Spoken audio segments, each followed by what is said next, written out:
Today is a significant day for me as I find myself at home, surrounded by walls filled with memories. George is here too, looking proud and happy. He's exploring the rooms with excitement, and I can't help but feel his energy rubbing off on me. We're in the main part of my family's house, the place where my dad's dreams came true. My dad worked really hard to make this place amazing, and now it's worth a whopping $100 million. It's like his legacy, something he left behind for me when he passed away. Now, without my dad by my side, my husband wants a piece of our family's legacy. He insists that what used to be mine alone should now belong to both of us. But I know better. I have proof, papers with my name, Linda, as the rightful owner. At 42, I work in the digital world thanks to my job at an online bank. This career wasn't just a win, it was shaped by the values my parents taught me about money management. They showed me how important it is to be responsible with finances, lessons I still carry with me today. Growing up with money, my parents taught me to respect it and not take it for granted. Despite our wealth, they made sure I didn't grow up spoiled. My allowance was just like everyone else's, and we didn't eat fancy meals all the time. I went to a regular public school, not some fancy private one. But somehow, rumors about us being super rich spread anyway. People thought my life was all about luxury and fun because of our big house and money. Linda, with your huge house and all your money, life must be easy, right? You must have all the cool gadgets and games. Can we come over and play? People often ask me these questions, thinking I had everything. But the truth was, my life wasn't as extravagant as they thought. I didn't have the newest toys or gaming consoles, but people still assumed I did. Sometimes it felt like everyone just wanted to be my friend because of my family's money. Linda, you're rich, right? Can you lend me some money? People asking for money always made me uneasy. It felt like they didn't understand the values my parents taught me. Then, I got into a tough spot when I accidentally broke Maria's gaming console. I didn't have any money at that moment, which made things even worse. Around the same time, Grace and I became classmates. She asked if I had told my parents about the accident, but I was too scared of disappointing them to say anything. I can't tell them. They might get mad. That's why I'm asking you, Linda, she confessed. Saying no felt awful, especially since I didn't want things to be awkward at school. But my parents were clear about not lending money, so I had to apologize to Grace and explain that I couldn't help. After I couldn't help Grace, she ended up crying, and soon rumors started flying around. People accused me of not helping a friend in need, even though my family was well off. I tried to explain that I didn't have any money to spare, but it didn't seem to matter. Then Maria said something that really hurt. She suggested that I cared more about money than friendship. Things got worse when Maria and Grace started spreading lies, saying I owed them money and refused to pay for the broken console. The school eventually found out the truth and scolded Maria and Grace, but instead of stopping, the rumors got worse and even reached my parents. My dad decided to deal with it and organized a meeting with their families. Even though they said sorry, I decided to stay away from Maria and Grace after that. I still had to deal with their looks and whispers, but at least there were no more direct confrontations. During dinner that night, my dad shared advice that stuck with me for years. He said, "It's important to stand by your decisions, especially when it comes to money, Linda. It's okay to say no." He said with a smile, "You don't have to tell anyone about your finances. If someone keeps asking, just say you'll have to check with your parents, even if you know you can't lend money." This lesson about handling money matters gracefully and firmly became really important to me as I grew up. I became more careful about who I let into my life, focusing on friendships based on character, not money. After university, I made sure to keep my work and personal life separate, avoiding any financial complications. This whole experience taught me the importance of setting boundaries in both friendships and finances, and it shaped who I am today. When I was 35, I met George through a friend, and despite him being a bit younger, his genuine personality quickly won me over. We started casually dating, and before long, it turned into something serious. 2 years later, we had a beautiful wedding, which made my parents really happy.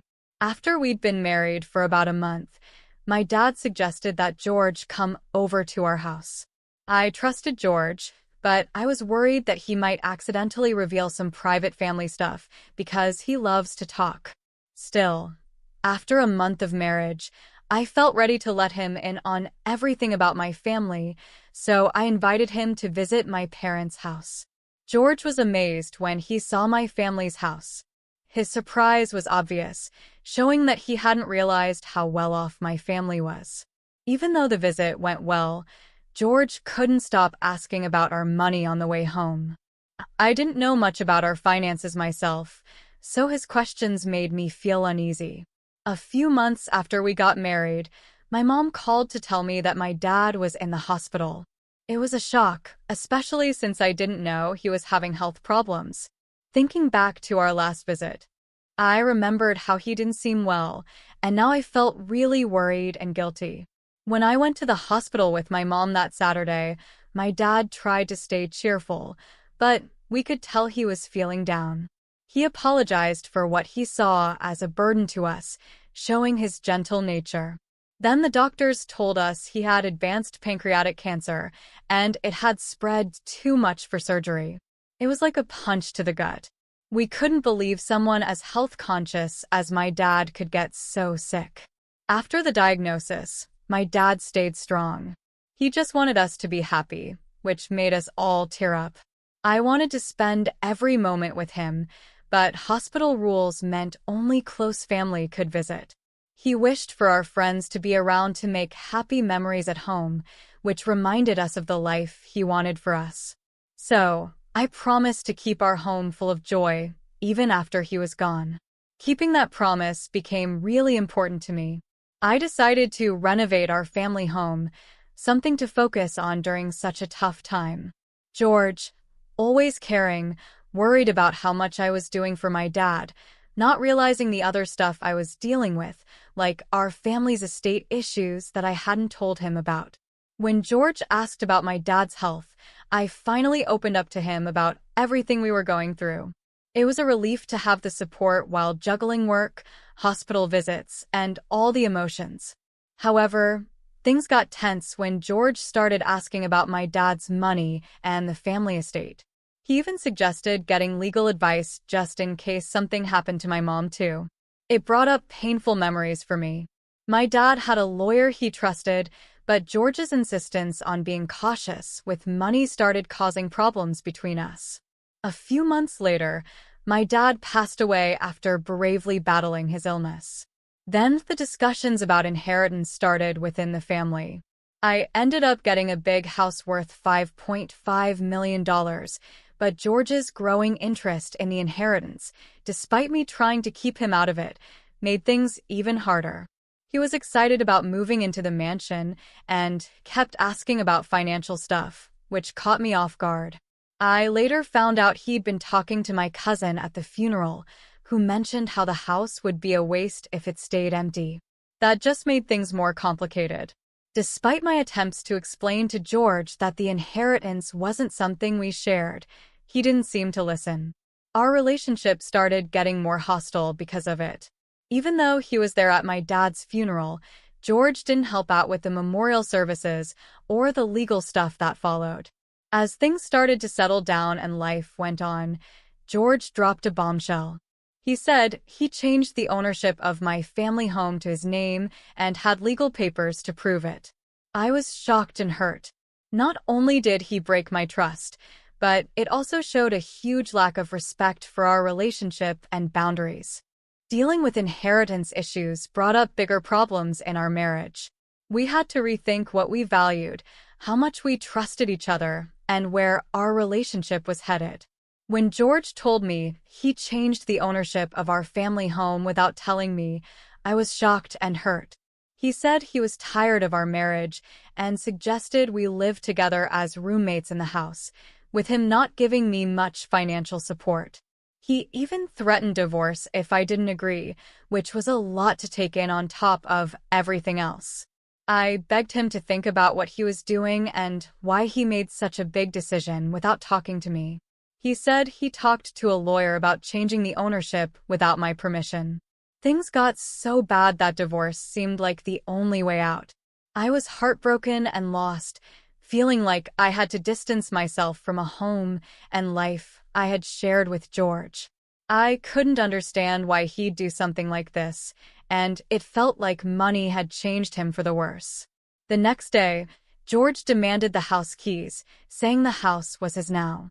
This just made things worse. He tried to get into the house, but security stopped him.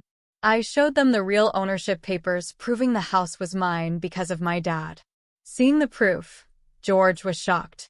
He had trusted a guy named Jerry to help him with legal stuff, and Jerry had lied to him. George had even given Jerry $360,000 to change the ownership, but it turned out to be a scam. George was really upset. He kept trying to call Jerry, but Jerry wouldn't answer. George was mad at him for tricking him and taking his money. Then he turned his anger on me, saying I spent too much money on things he thought were unnecessary.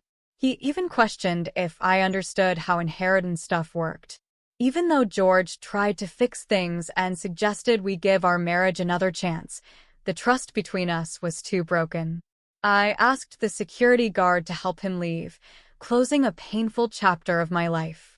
In the months that followed, I had time to think about everything that happened. It made me realize how important trust and honesty are in a relationship. What happened with George, all the lies and betrayal, taught me to be careful not to let money cloud my judgment.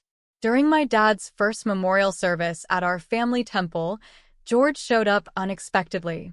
Since our divorce, things hadn't been going well for him. He didn't have a job, he had money problems, and it seemed like the people he trusted had let him down. He looked really sad and lost, standing there in contrast to the solemn occasion.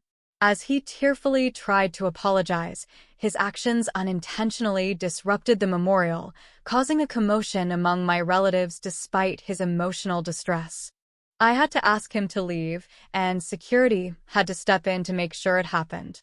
It was a difficult moment, especially during such a solemn occasion, leaving me with mixed emotions but also a strong desire to move forward and leave our past behind. I decided it was time to leave my parents' home, something I'd been planning for a while. I found a new place to live, cutting ties with George for good. Meanwhile, George kept coming to the family property, which we had turned into a rental villa. My mom and I ran the villa together, turning it into a happy place for many people to visit and enjoy. On his side, George seemed to be trying to make positive changes. He got a new job and was really focused on starting over.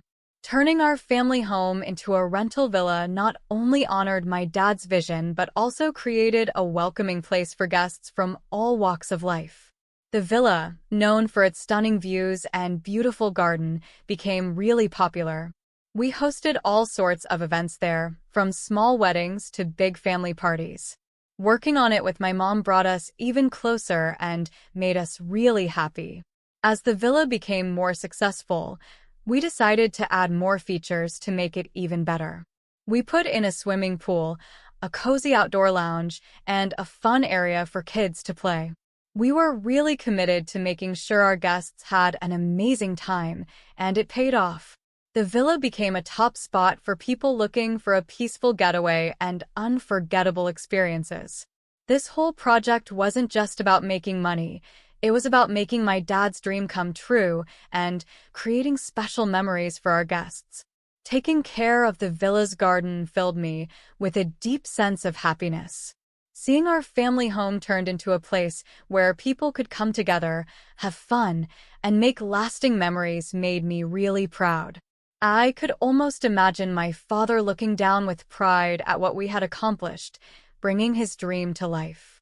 This venture not only fulfilled his vision but also gave us financial stability and a sense of freedom. Along the way, I learned important lessons about trust, money, and the strength needed to forge my own path, separate from the challenges of the past. In this journey of self-discovery, I discovered that facing difficulties can actually make you stronger and more determined.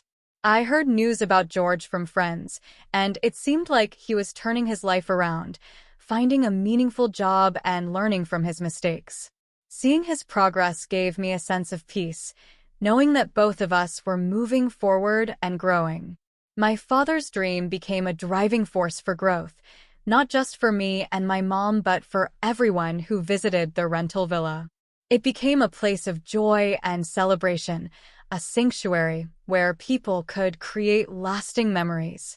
The success of the villa is a testament to my father's vision, reminding us of the values of resilience and hard work. Through this venture, we've created more than just a place to stay. It's a source of happiness, a place for making memories, and proof that dreaming big and putting in the effort can lead to incredible things.